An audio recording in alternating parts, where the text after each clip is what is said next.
Bonjour, je m'appelle Amélie et tous les mardis, je vous propose de rencontrer une personne qui essaye de son mieux de répondre aux enjeux écologiques à travers des petits ou grands gestes du quotidien. J'espère que vous écouterez avec affection leur chemin, leurs combats, leur colère, ainsi que leur joie, leur fierté et leurs bons conseils. Évidemment, nous pouvons mettre de la douceur et de l'optimisme dans l'écologie.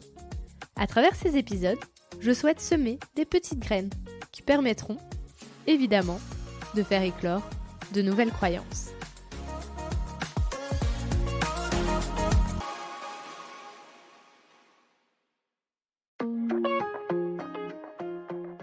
L'écologie, aujourd'hui, prouve qu'en fait, elle a des relents de paternalistes, c'est bête à dire, hein, mais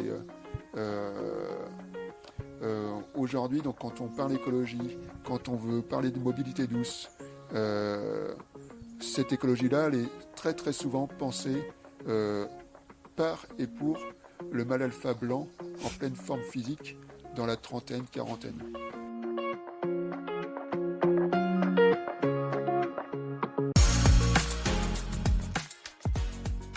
Jonathan met au centre de ses actions l'inclusivité. Ce qu'il reproche à l'écologie actuelle, c'est de répondre aux enjeux avec des solutions taillées pour un homme de 30-40 ans en pleine forme physique. Il explique que l'écologie sera pérenne quand on aura pris en compte tous les types de personnes dans la transition écologique. Enfants, femmes, personnes âgées, personnes en situation de handicap, etc. Il arrive à nous montrer par des exemples de tous les jours du manque d'inclusivité des solutions mises en place pour la transition écologique. Je vous laisse en compagnie de Jonathan. Bonjour Jonathan. Bonjour. Ça va ? Ah, parfait. Parfait. Il fait beau, mais il fait chaud. Oui, c'est vrai qu'il fait chaud même. Peut-être un peu trop chaud. Oui. La première question, c'est comment tu te sens quand je te parle d'écologie ? Du coup, l'écologie, pour moi, c'est la base d'un tout. Parce qu'en fait, tu prends le biotope, qui est au final notre planète Terre, qui est donc le biotope, il est composé d'êtres vivants multiples, dont nous-mêmes les humains. Et après, tu as tes environnements dans lesquels vivent ces êtres vivants, donc air, terre et mer. Et en fait, ce biotope, il se développe et il change en fonction d'un processus écologique. Et si tu mets un grain de sable, si tu pètes en fait un rouage dans ce processus écologique, eh ben, ton biotope en fait se transforme et se met en vrac, comme on a donc le changement climatique à l'heure actuelle. Du coup, en fait, si tu impactes au final ton biotope et donc ton écologie, tout le reste suit après, donc ton social et ensuite ton économique. Et au final, je dirais que l'écologie, tout simplement notre process de développement humain, il faut le voir un peu de manière holistique, comme on le voit aussi au niveau de la santé, où au niveau de la santé, on pense aussi bien psychologique que l'environnemental, que évidemment les aspects purement physiques, et il y a le spirituel, etc. Nous, pour notre bien-être en tant que vivant, tu as trois choses à prendre en compte qui sont l'écologie et donc ton biotope, qui amènera donc, si on le gère bien, un développement social qui te permet de t'installer confortablement, et ce développement social te permettra de te sécuriser pour aller ensuite sur un développement économique. Et après ton développement économique, si tu vises une rentabilité et puis un équilibre, tu arrives ensuite à ce que cette rentabilité, tu puisses la rediriger vers ton écologique et ton social. Et du coup, ça te fait donc une roue infinie du bon sens. Et toi, tu te sens comment vis-à-vis de ce changement climatique ? Alors, comment je le sens ? Pas dans le négatif, dans le sens où je me dis que l'humain, il est capable du pire comme du meilleur. Et On verra au fur et à mesure du temps. En effet, on est sous l'urgence. Donc de toute manière, on sait déjà qu'on va dépasser les 1,5 degrés. Donc ça, c'est déjà râpé. Donc maintenant, c'est juste comment on va faire pour vivre cette période extrêmement compliquée. Donc il va falloir s'adapter. Et après, je dirais que l'humain, il a cette capacité en fait de pouvoir innover et évoluer avec son temps. Donc après, est-ce que ça va être très compliqué? Est-ce qu'on va en mourir? Ou est-ce qu'on va réussir? Ça, j'en ai pas la réponse. À mon avis, ça va être plutôt compliqué. Mais je dirais que j'essaie de le voir dans le bon sens. Moi, je suis plutôt dans la version où là où tu as un problème, il y a une solution.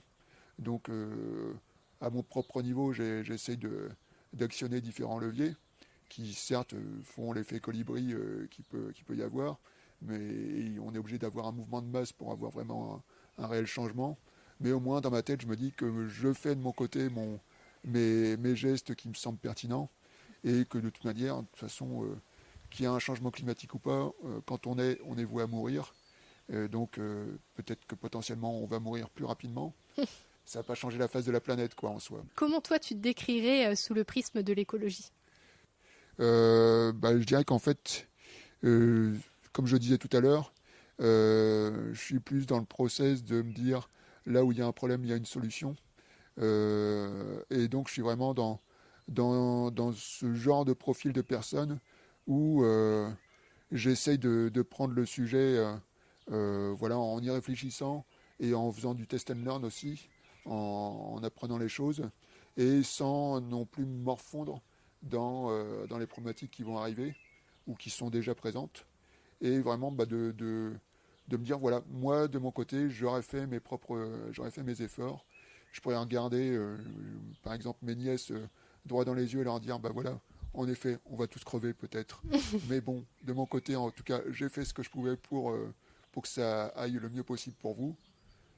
J'ai échoué ou pas, ou plutôt on a échoué ou pas, c'est un autre sujet. Mais au moins, le principal, c'est d'essayer. Un peu la devise de Coubertin pour les JO, le principal, c'est de participer. Et qu'est-ce que tu fais toi dans ton quotidien? Dans mon quotidien, il y a pas mal de choses. Alors, tu as comment dire, des sujets plus sur le long terme et puis d'autres sujets plus sur un impact court terme. Moi, par exemple, on va dire que comment dire, j'ai un vécu plus, pas, on va pas dire anti-écologique auparavant, mais par exemple, j'avais un jardin en gazon synthétique qui a été, on peut dire une belle connerie. Et donc, il y a en fait tout ce vécu au préalable que j'ai essayé de transformer. Donc, j'ai refait complètement mon jardin pour qu'il soit à la fois nourricier 12 mois sur 12 pour les oiseaux et aussi pour les pollinisateurs.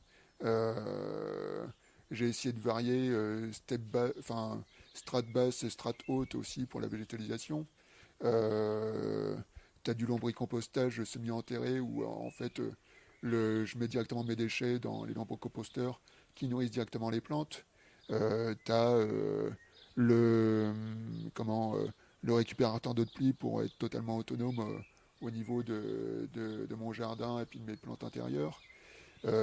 Après, tu as tous les sujets, je dirais, pour donner un exemple tout bête et que je trouve assez marrant, lors de la période de Covid, tout premier confinement, ça a été un peu d'ailleurs à ce moment-là où j'ai en fait eu le temps de réfléchir et puis d'enclencher aussi plein d'actions.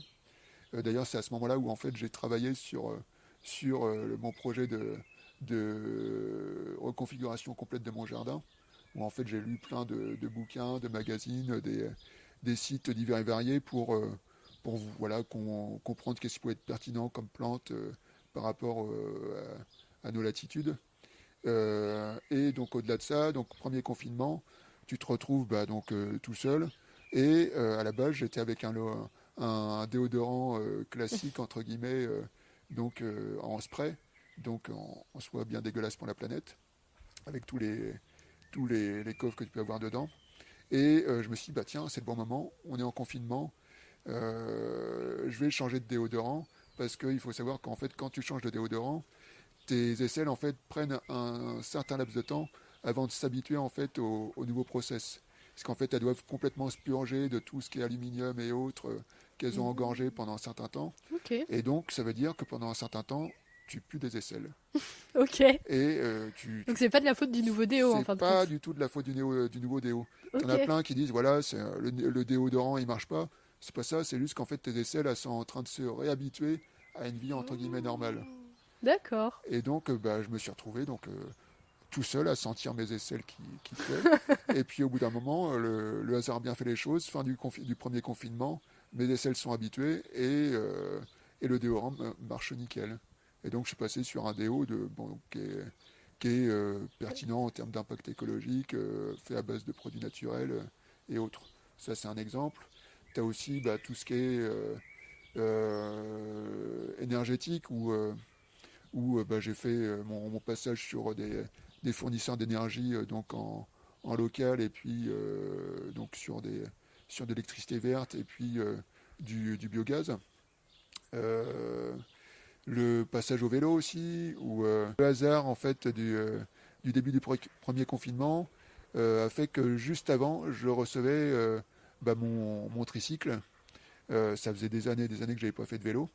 Et du coup, j'ai eu la chance de pouvoir me réhabituer à faire du vélo en mode tricycle euh, dans, dans une ville qui était complètement fantôme. Mm. Et du coup, j'ai pu prendre le temps de m'habituer à ça. Et puis du coup, ça m'a enclenché ensuite sur tout un process d'utilisation du vélo où désormais, je n'utilise plus du tout ma voiture ou les transports en commun pour aller dans le centre-ville, c'est à chaque fois en vélo. Ok. Euh, et puis bref, tu as plein d'autres sujets. Le jardin que j'ai passé en refuge LPO, Ok.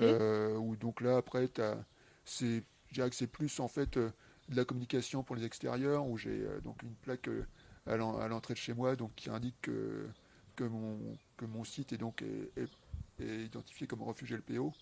Et Ok. donc ça permet de faire de la communication auprès du grand public pour savoir ce qu'est un refuge LPO.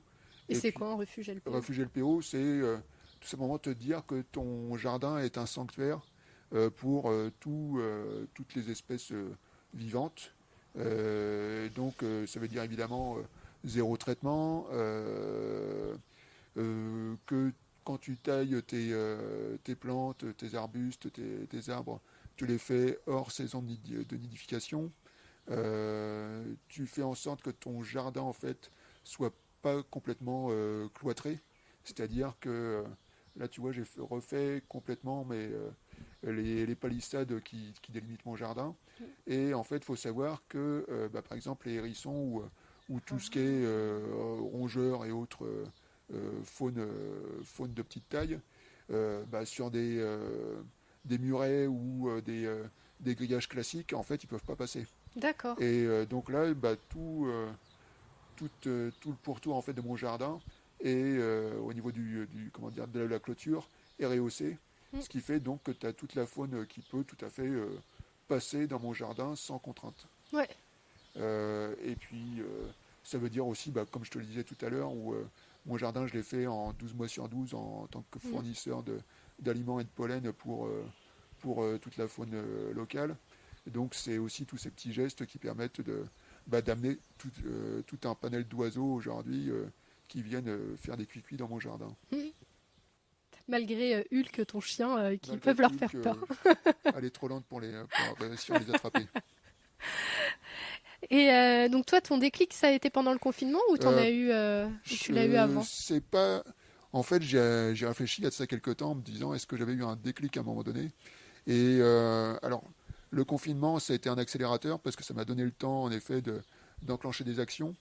Après, ça trottait depuis un certain temps dans ma tête où voilà, fait différentes petites actions, mais qui n'avaient pas non plus de grosses valeurs, mais voilà, qui apportaient toujours leur lot à la chose, entre l'énergie et puis essayer par exemple, d'aller sur des téléphones de seconde main ou en dit de seconde main quand mon téléphone était HS ou cassé ou volé. Euh, mais ouais, je dirais que c'était plus un processus sur oh, je sais même pas quand est-ce que j'ai commencé, mais un processus sur plusieurs années, avec en effet une grosse accélération à partir du confinement, parce que là, justement, j'en avais le temps. Et ce qui est marrant d'ailleurs, ce que j'avais réfléchi à cette question-là, et je me suis remémoré du coup d'un seul coup euh, un, la plus vieille histoire, enfin le plus vieux moment où j'ai pu réfléchir à écologie. Et c'est marrant, je me rappelle en fait de l'année, c'est en 95, où tu avais Jacques Chirac qui relançait les essais nucléaires, Ok. donc en Polynésie française.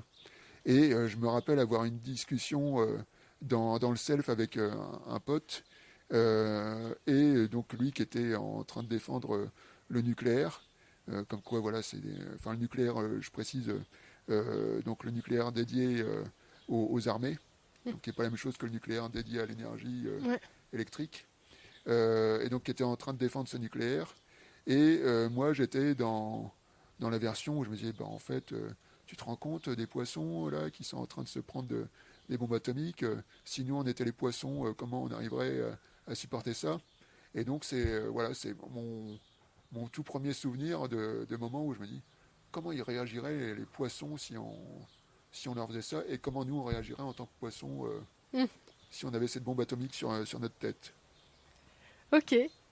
Et dans ton milieu professionnel, Ouais, tu mets aussi un peu d'écologie? ouais, carrément, parce qu'en fait donc je suis parti d'une entreprise familiale, donc qui est une entreprise de travaux publics, qui s'appelle Charrier. Et donc je fais partie de la famille, voilà, qu'on est actionnaire. Et donc au sein de cette entreprise-là, j'ai trois casquettes. Une casquette qui est dédiée à la veille innovation, aux startups, où là j'essaye d'enclencher tout ce qui est et d'approcher en fait tout ce qui est start-up et innovation liées par exemple aux îlots de chaleur, à la débitumisation, euh, réfléchir aussi sur tous les sujets, bah, par exemple transition énergétique pour les engins de chantier et autres. Donc il y a toute une veille qui est dédiée à ça, où là donc on est en échange avec différentes startups pour essayer d'améliorer notre process, et puis aussi bah, évidemment comme toute entreprise on doit diminuer drastiquement en fait notre impact de rejet équivalent CO2. Aujourd'hui il faut savoir que nous en tant qu'entreprise de TP on rejette en équivalent CO2. Sur 2022 on était grosso modo à 126 000 tonnes de mémoire, ce qui est énorme. Mais ce qui est intéressant en même temps, c'est que même si en effet on est un métier qui a un gros impact en termes de rejet CO2, c'est là où en fait tu peux avoir le plus gros, le plus gros changement, le plus gros mouvement en fait de transition. Et donc il y a un gros chantier pour réussir à réduire ne serait-ce que de 50% en fait notre impact. Et donc il y a tout ce qui est sujet hydrogène et autres qui sont super intéressants à travailler. Donc ça c'est ma première casquette. Après donc j'ai une deuxième casquette. Je suis co-chef de projet avec une de mes cousines sur un lieu qui est en fait une friche rurale culturelle qui est basée le long du canal de Nantes à Brest, tout près de Redon, et qui était abandonné depuis plus de 15 ans. C'est plus de 2000 m² de bâtiments qui ont été construits dans les années 60-70, où le matériau roi, c'était l'amiante. Donc on en a vraiment partout en termes d'isolation au niveau des toitures, dans l'aération aussi. Et donc bref, c'est un gros chantier de rénovation complète de ces bâtiments-là pour en faire en fait un lieu de vie tourné vers l'impact environnemental et social qui serait ouvert à tous, où on y trouverait donc 6 activités phares dans un process toujours, je dirais, holistique de l'individu et de son impact sur l'environnement et le social.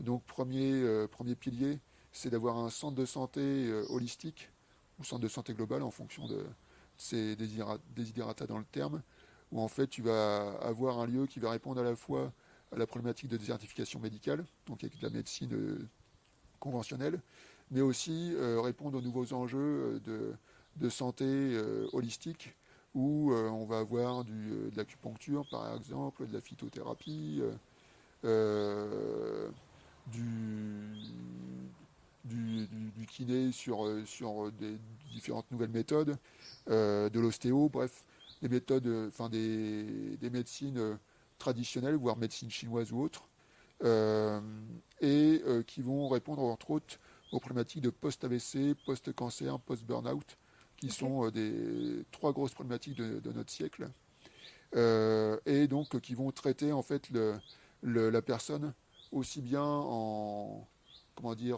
cure, pour éviter toute problématique de santé, de problèmes de santé futurs, mais aussi donc en post-AVC, comme je disais, ou post-cancer, où là on va être sur des soins de support, par exemple. Et c'est vrai que c'est un des enjeux qui est extrêmement fort à développer en ce moment, pour tout simplement le vieillissement de la population, qui fait qu'on vieillit certes de plus en plus longtemps, mais en même temps on a notre durée de vie en bonne santé qui est plutôt stagnante, dû à un problème tout bête, c'est qu'en fait le cancer, ça se présente généralement plutôt vers les sexagénaires, vers ces périodes-là. Et donc, peu importe ce que tu fais en fait en termes d'amélioration de ton vivant, le cancer existera toujours. Et donc, c'est vraiment un de ces enjeux du futur, gérer en fait le post-cancer, et puis aussi, comme je disais, les autres problématiques. Donc ça, c'est le premier pilier.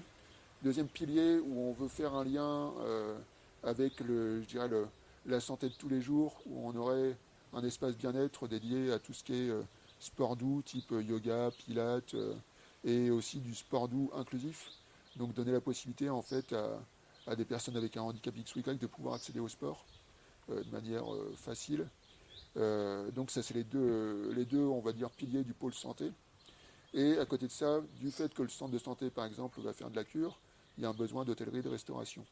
Donc on va développer un restaurant donc qui va être totalement locavore, zéro déchet, sur du bio.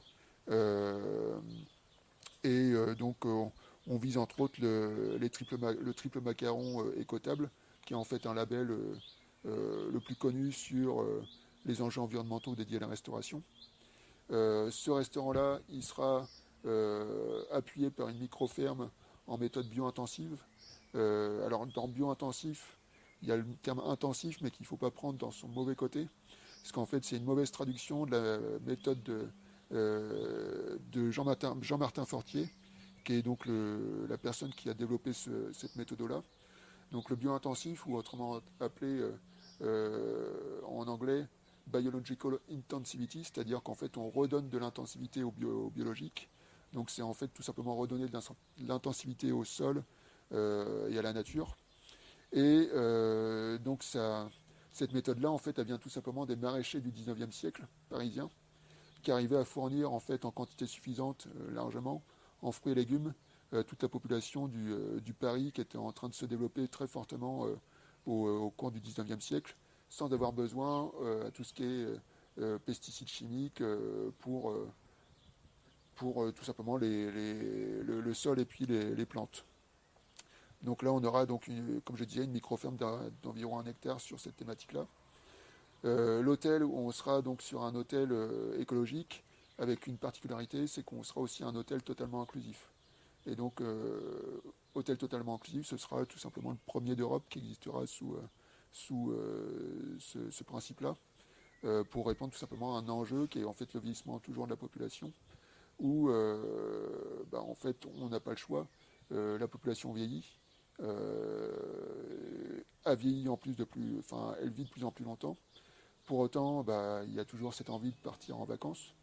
Et pour autant, comme je disais tout à l'heure, tu as le fait que ta durée de vie en bonne santé, elle est plutôt stagnante. Donc tu vas avoir besoin en fait d'avoir une offre d'hôtellerie qui non seulement correspond aux nouvelles problématiques environnementales, mais aussi qui répond aux nouvelles problématiques sociales en termes d'accessibilité. Et donc, dernier pilier, on aura donc un tiers-lieu dédié à l'impact environnemental et social, qui fera donc de la formation et de l'événementiel en coprogrammation avec des associations nationales ou régionales de l'impact environnemental et social. Voilà, ça c'est ma deuxième casquette. Et donc après on arrive à la troisième casquette, où en fait du fait que je fais partie d'une famille donc qui a une entreprise familiale, on a une association familiale qui qu'accompagne en fait ma génération où on est 17 cousins cousines donc actionnaires de l'entreprise et donc cette association là l'accompagne en fait chacun d'entre nous pour devenir entre guillemets un bon actionnaire aussi bien dans l'économique que dans l'environnemental et le social. Donc par exemple on a travaillé notre nouvelle vision familiale qui a ensuite amené en fait à ce que l'entreprise Charrier devienne une entreprise à mission. Donc on est la deuxième entreprise de travaux publics de France à devenir entreprise à mission aujourd'hui. Donc cette vision familiale, elle est entièrement tournée vers l'impact environnemental et social. Et donc ça se décline en différentes choses. On a par exemple demandé à Openland de nous former sur tout ce qui est entreprise régénérative, les business models à impact. On s'est tous formés aussi à la fresque du climat, à la fresque aussi de la construction, qui a une déclinaison qui est extrêmement intéressante. On s'est appuyé aussi sur d'autres sujets où, par exemple, on fait appel à une agence de design thinking aussi pour nous accompagner sur le pas de côté pour essayer de repenser en fait nos process. Et pour donner un exemple, aujourd'hui on forme aussi à devenir des entre guillemets bons actionnaires nos enfants qui ont entre grosso modo pour raccourcir les choses entre 5 et 16 ans. Accompagnés dans une réflexion en serious game où l'année dernière par exemple on les a fait travailler sur imaginer la ville du futur idéal. En mode serious game, ils avaient des cartes avec différents points qui leur permettaient de construire en fait, par exemple, des éoliennes, s'ils voulaient une centrale nucléaire ou une centrale à charbon, des bâtiments X ou Y pour le confort des habitants, des arbres, etc., une académie des super-héros et bien d'autres choses. Et en fait, chacune de leurs actions donc amenait soit des points négatifs en termes d'impact CO2, des points positifs en termes environnemental, et donc amener ensuite à la toute fin de la construction de leur ville rêvée, en fait à un score en termes on va dire de bonheur de la ville, et donc amener à un nombre d'habitants donné. Et donc ça leur a permis en fait de toucher ce qu'on veut être comme future entreprise des travaux publics, c'est-à-dire qu'on veut pivoter nos métiers des travaux publics vers des métiers des travaux publics régénérateurs pour l'environnement. Et est-ce que tu aurais des conseils à donner? Parce que toi, tu fais plein de choses, que ça soit dans le pro ou dans le perso. Est-ce que tu aurais des conseils pour les gens qui sont un peu perdus? Mon premier conseil, ce serait en fait de ne pas se casser la tête sur est-ce que ce que je vais faire va être bien ou pas bien, va avoir un impact ou pas, je suis tout seul ou pas tout seul, il faut juste le faire. Et de toute façon, juste en faisant ce premier geste, ce sera que positif pour toi. Et ça t'apportera, clairement, si la personne en fait se sent en faiblesse, en manque sur les sujets écologiques et qu'elle a ce besoin en fait de bouger, qu'elle se pose pas de questions, a fait sa première action et après une première action en amènera une deuxième, une troisième, etc. À la rigueur, si vraiment ça reste bloquant de choisir la première action, pourquoi pas échanger avec des amis pour leur dire voilà, moi j'ai telle amplitude de choix, qu'est-ce que vous en pensez, qu'est-ce qui peut être le plus pertinent, le plus facile, et puis voilà, c'est en toute bonne conscience et en toute bonne intelligence avec ses proches qu'on peut réussir à actionner les premiers leviers. Mais c'est vrai que moi, d'une certaine manière, j'ai la chance clairement, le hasard a fait que je suis né dans une famille qui n'a pas de problème financier, pour parler simplement, qui est même tranquille, on peut dire, au niveau financier. Ce qui fait que moi aussi, aujourd'hui, je suis par rebondissement tranquille au niveau financier. Donc ça me donne aussi une amplitude de choix qui est en effet plus facile. Et j'ai en même temps, moi, c'est ce que j'ai dans... Enfin, mon état d'esprit, en fait, il est très simple. C'est je suis tranquille au niveau financier, j'ai un confort financier qui est réel.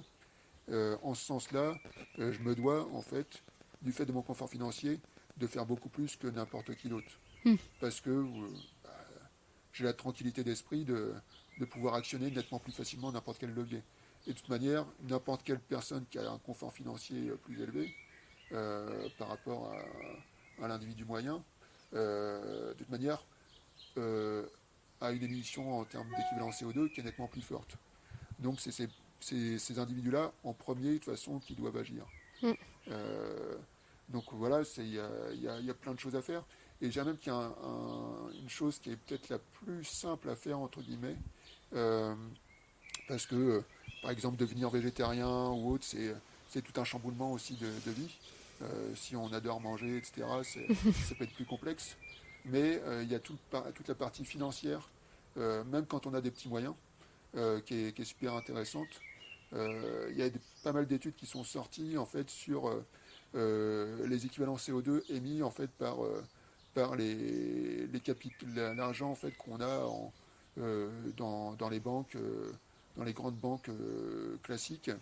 Et en fait, il faut savoir que si je dis pas de bêtises, en moyenne, alors ça reste une moyenne, hein, bien sûr, il y en a qui ont moins, il y en a qui ont plus. La moyenne d'argent en fait qui est stocké en banque, des mois, elle doit être dans les 10-20 000 euros dans ces eaux-là.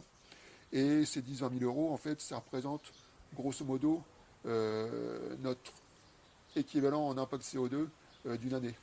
Donc 10-20 000 euros, ça équivaut grosso modo à 11-12 tonnes d'émissions de CO2. Et donc en comparaison, si tu actionnes tous tes leviers en tant qu'individu sur tous ces mouvements, voilà, j'abandonne la voiture, je mange totalement végétarien, j'abandonne l'avion, etc., etc., et avec toutes les grandes difficultés qu'il peut y avoir, tu arrives à atteindre au miracle les 2 tonnes, qui est super complexe à atteindre par rapport voilà, à notre vie de tous les jours actuelle. Si jamais tu arrives à l'atteindre, de toute manière, si jamais tu as justement ces 10-20 000 euros d'économie, genre à la BNP, au Crédit Mutuel ou ce que tu veux, enfin dans une des 6 grandes banques de France, ton impact il devient nul. Et donc au final, changer de banque, euh, c'est ou transiter vers une nouvelle banque type Crédit Coopératif, l'ANESF, Gringot ou d'autres qui ont justement cette sensibilité écologique et puis ce mouvement en fait de financer aucune comment dire industrie polluante fait que tu pourras avoir donc un impact direct sans changer au final ton comportement de tous les jours. Mm. Et donc moi, entre autres, ça a été un des trucs que j'ai fait justement il y a de ça un peu plus d'un an, où j'étais à la BNP, le must du must en termes d'impact financier, et j'ai tout évacué.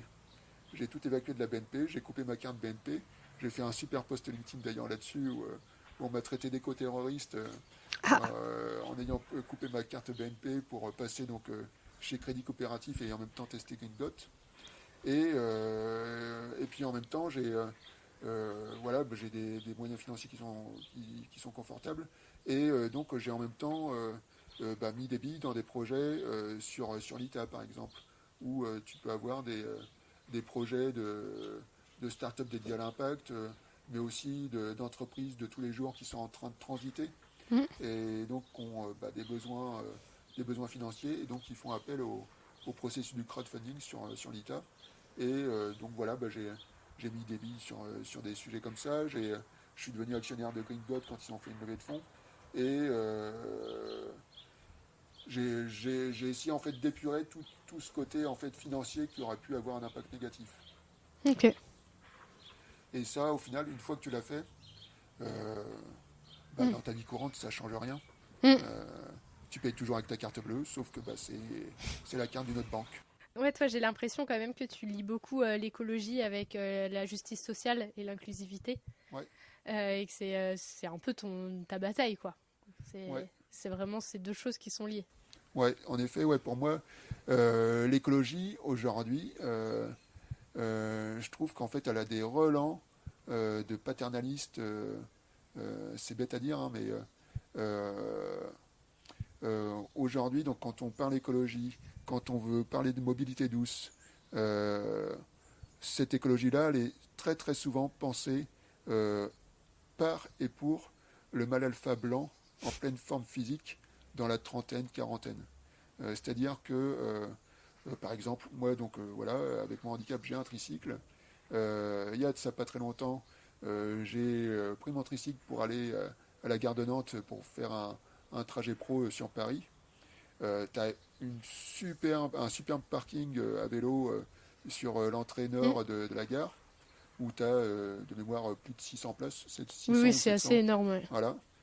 Bah, en fait, tu as 600-700 places dédiées aux vélos classiques. Grosso modo, 12 ou 16 places qui sont dédiées au vélo cargo.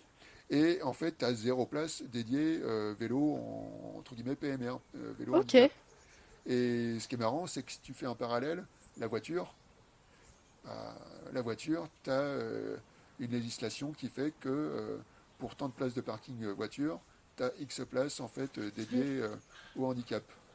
Et au final, bah, l'écologie, elle a ce train clairement de retard de se dire, de se vouloir en fait inclusive et donc accessible à tous. Mm. Donc tu as le vélo, où entre autres, bah, par exemple aussi, que les pistes cyclables bah, sont adaptées plutôt le long des routes à des vélos classiques.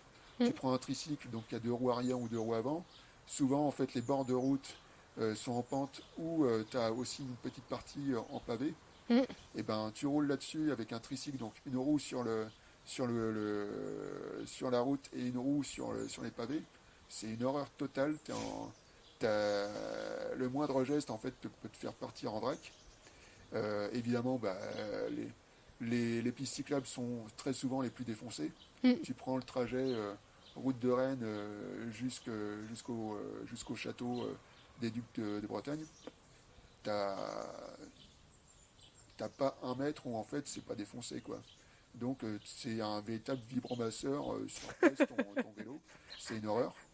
Et donc ça c'est une première chose, tu as le vélo, mais aussi dans les mobilités douces, tu as évidemment le piéton.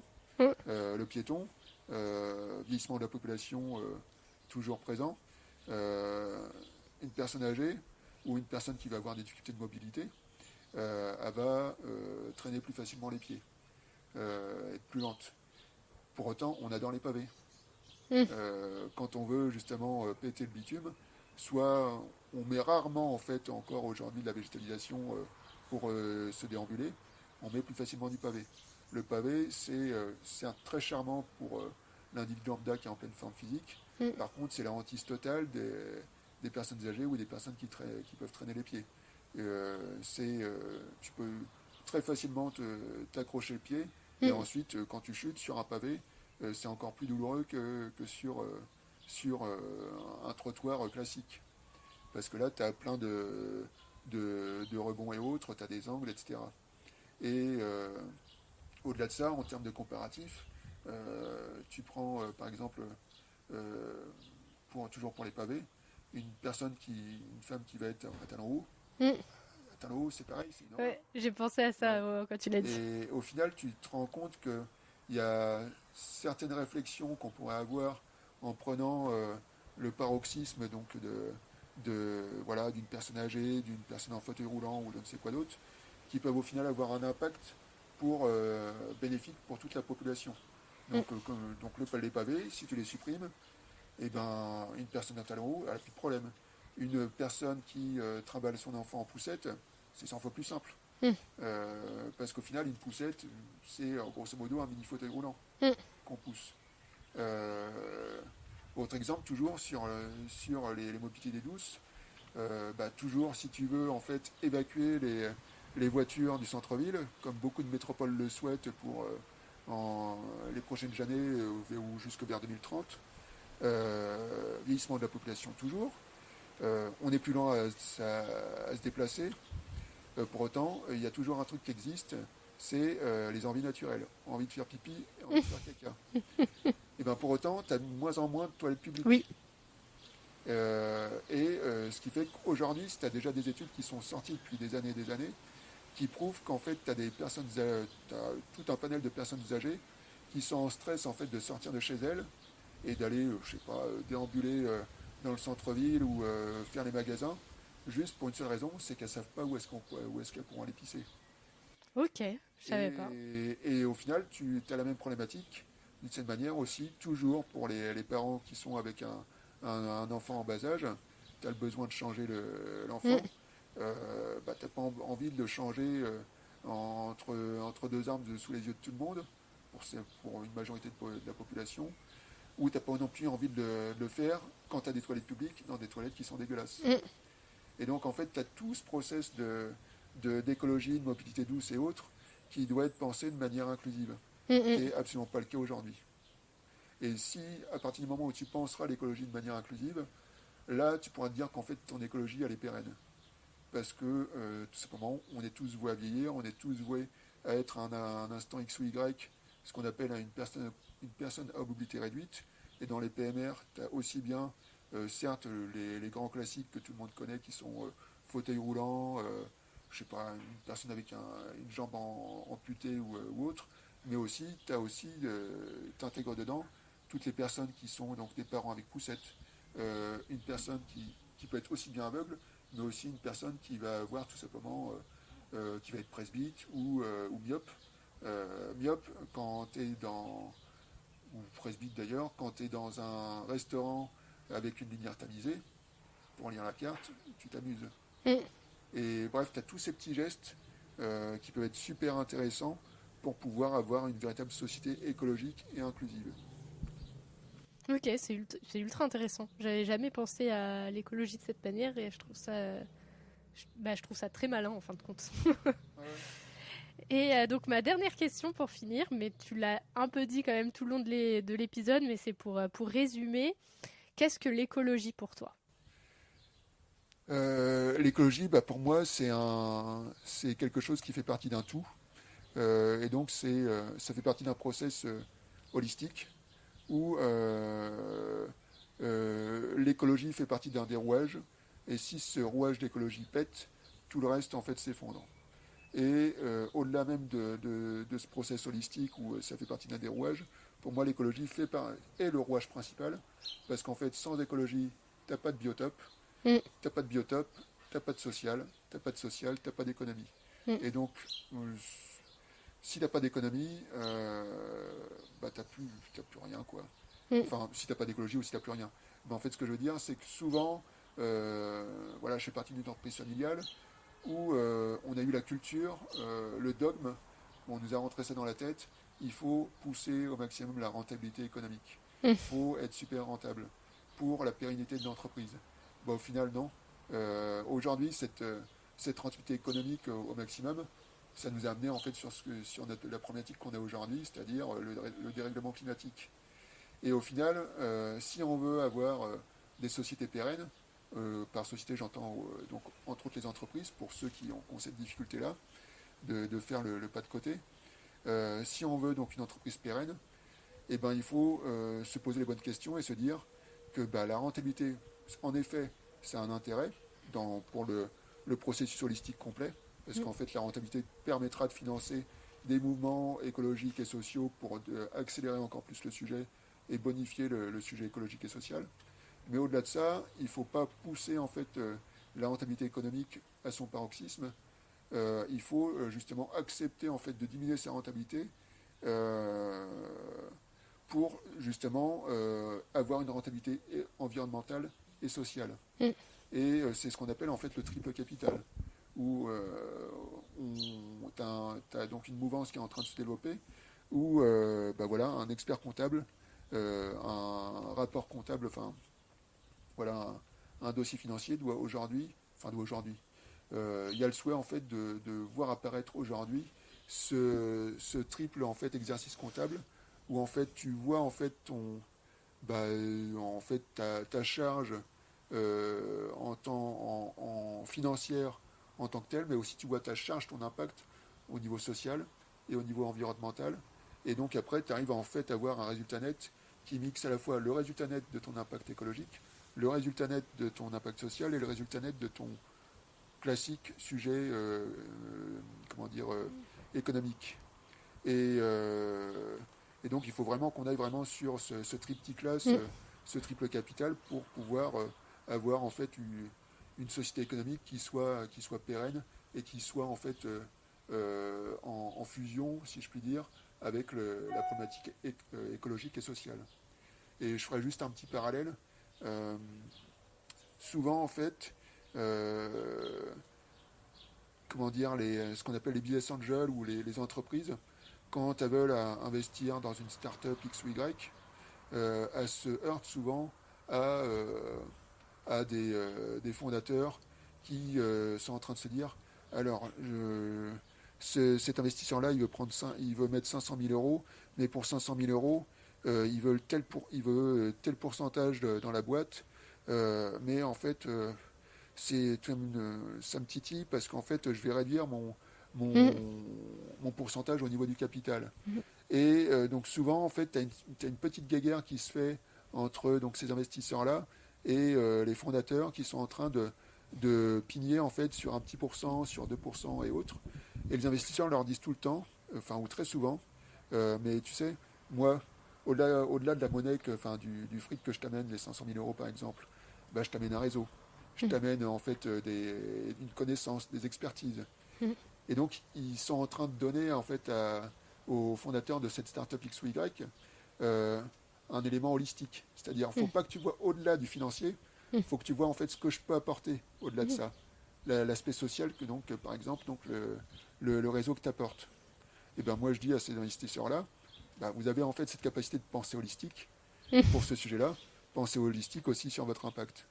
Et donc, je préfère en fait, au final, avoir 10% d'une boîte qui pense de manière intelligente son impact écologique, social et environnemental, écologique, social et économique, pardon, pour en fait, certes, tu vas gagner moins à un instant T, Mm. mais en tout cas, tu vas pérenniser en fait ta rentabilité sur le long terme, et donc aussi donner les chances à un futur vivable. Mm. Et donc, tu pourras, si tu le veux, bah, dépenser en fait de manière voilà, penser ou pas l'argent que tu auras pu sortir de cette entreprise-là, de manière plutôt sereine. Ou alors, à l'inverse, tu fais donc le modèle classique qu'on connaît aujourd'hui, tu pousses en fait la rentabilité économique au possible de ta boîte.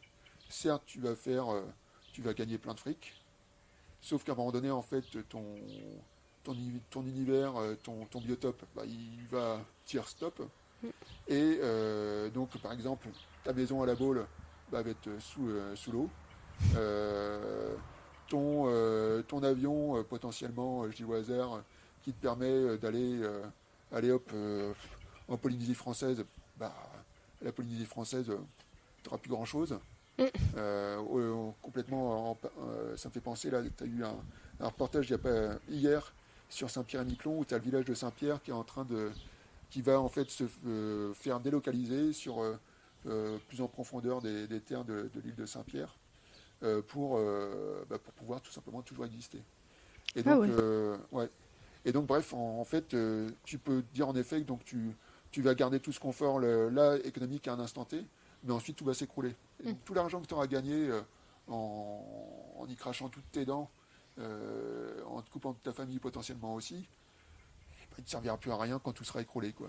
Mm. Donc, tu auras fait tout ça pour rien. Mm. Ok. Ben, est-ce que tu aurais d'autres choses à rajouter? Ouais, il y a un truc qui m'amusait aussi. Euh, le modèle économique qu'on a aujourd'hui, donc où on vise la rentabilité au maximum et en se disant que voilà, on, on est malgré tout sur une planète qui est finie, Mm. qui a en fait une circonférence qui est définie, une base qui est définie, mais pour autant, on a plein qui sont encore dans le dogme qu'en fait, on pourra toujours pousser la croissance de manière infinie, que bah, je sais pas, ton appart dans le centre-ville de Nantes, il pourra que croître en termes de valeur. Et donc, il va pousser à 500 000, 1 million, 2 millions, 10 millions, je sais pas combien. Et c'est ça la croissance infinie au final. Tu pourras te dire aussi, enfin, tu peux te dire aussi que Tu pourras creuser des carrières toujours en profondeur. On a des carrières chez Charrier. Donc mais bref, tu pourras toujours creuser, tu auras toujours des cailloux. Sauf qu'au bout d'un moment, en fait, voilà, tu es sur une planète qui est finie. Et donc, tu ne pourras pas pousser jusqu'à l'infini, en fait, ta consommation des ressources. Ouais, après, tu as un détail où, pendant le confinement aussi, il y avait un petit jeu auquel auquel je m'y suis mis. Donc, j'avais fait la fresque du climat. Euh, Mémoire un peu avant l'histoire du Covid-19. Et au fur et à mesure, j'ai vu apparaître d'autres fresques, la fresque de la biodiversité, la fresque de l'océan, la fresque de l'alimentation, des mobilités douces, etc. etc. Et du coup, pendant le confinement, en fait, je me suis amusé à, à faire ces différentes fresques-là. Et du coup, j'ai dû arriver, je ne sais plus, à une quinzaine de fresques réalisées, diverses et variées. Et, euh, et d'ailleurs, là, je me suis relancé depuis peu, là où je vais faire l'atelier d'automne dans une semaine, si je dis pas de bêtises.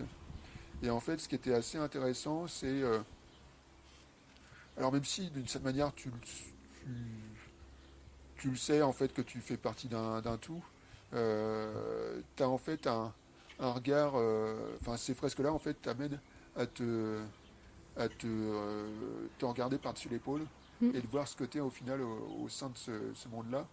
Et je trouve qu'en fait, c'est un super exercice de pouvoir voilà, faire ces fameuses fresques, même si pour certains, pour le cas de la fresque du climat, il y en a qui se prennent un coup derrière la tête assez violent. Moi, au contraire, justement, ça a été un petit coup de boost supplémentaire pour me dire, ah, il y a plein de choses à faire, il y a telle chose à faire. Et aussi, ça m'a amené sur ce process de vouloir faire plein de fresques. Et bref, pour moi, je pense que c'est aussi pour les personnes qui peuvent avoir des difficultés à vouloir faire une première action. Le sujet des fresques, en fait, ça peut être une bonne intro pour pouvoir voilà, sentir la chose et puis identifier peut-être plus facilement en fait une action X ou Y, parce qu'en fait, à la fin des fresques, souvent, tu as un atelier participatif où on te demande de travailler sur tes potentielles actions. C'est vrai, j'en ai fait plusieurs moi aussi presque. Et oui, t'as cette partie où tu te poses aussi, même Ouais, émotionnellement, et qui est efficace, je trouve aussi. totalement, ouais. Ouais. Que ce soit pour parler de ses craintes ou de ses joies. Ouais. Et d'ailleurs, petite anecdote, fresque de la mobilité douce. Donc voilà, comme on l'a dit tout à l'heure, il y a l'écologie inclusive qui me plaît vraiment et la mobilité douce inclusive. Et quand j'ai fait cette fameuse fresque de la mobilité douce, en fait je suis tombé des nues à me rendre compte que on parlait pas du tout des seniors, des handicaps X ou Y. Et du coup, je me suis lancé à la toute fin de la fresque en demandant à l'animateur, ce serait intéressant que vous intégriez l'inclusion, les seniors et tout dans votre process, parce qu'en fait, voilà, c'est un tout. Et si vous voulez que votre mobilité soit durable, il faut les intégrer. Et là-dessus, j'ai adoré la réponse. Il m'a dit, en fait, il y a les voitures, quoi. Là, je me suis dit, putain, la vache, un gars qui est animateur de la fresque de la mobilité qui te sort ça m'a épaté. Et bref, maintenant je sais qu'ils ont amélioré les choses, parce qu'il y a de ça, j'avais fait il y a de ça pendant donc le confinement, Ouais. donc il y a de ça grosso modo 2 ans, enfin maintenant un peu plus. Et donc ouais, ils ont normalement correctifié le tir et intégré Ouais. le sujet de l'inclusion. Mais c'est intéressant aussi que t'aies pu le dire. Ouais, ouais. Parce que c'est vrai que même moi, hein, j'avoue qu'avant de discuter avec toi, j'avais pas pensé. J'avais pensé à mon échelle, donc Hein, c'est-à-dire une femme non handicapée. ouais, Et c'est vrai que parfois voir aussi le regard de hein, d'autres personnes, ça te permet d'ouvrir ton propre regard. ouais. Mais ce qui est tout de même marrant, c'est que tu vois, au final, ces personnes-là sont identifiées comme experts sur les mobilités. Donc en soi, Mm, normalement, elles devraient couvrir tous les champs des possibles. ouais. Ce qui n'est pas le cas. Et ça en vient au final que ouais, la conception bien souvent des produits classiques et puis aussi donc du process écologique, elle est, sans caricaturer ou peut-être en caricaturant un peu, elle est faite par le mâle alpha blanc Ouais. qui est dans la trentaine-quarantaine en Mm, pleine forme physique. Et tout le reste, donc femmes enceintes, personnes obèses, les personnes âgées, personnes de petite taille, et les enfants aussi. Parce que aussi un enfant, ça a des problématiques bien spécifiques. Bref, tout le monde se retrouve au final mis de côté d'une manière ou d'une autre. Ouais. En fait, on voit qu'avec une paire de lunettes, alors qu'il y en a plein de différentes. Ouais. Merci d'avoir écouté cet épisode. J'espère qu'il vous a donné envie de participer à la transition écologique et vous a donné une nouvelle oreille attentive à ce qui nous entoure. Si le cœur vous en dit, je vous propose de me laisser un avis, de vous abonner et de me rejoindre sur Instagram, Facebook et LinkedIn. Vous pouvez m'envoyer un message à évidemment vie.e.ment.podcast@gmail.com. En attendant mardi prochain, je vous souhaite, évidemment, de jolis moments de vie en pleine nature.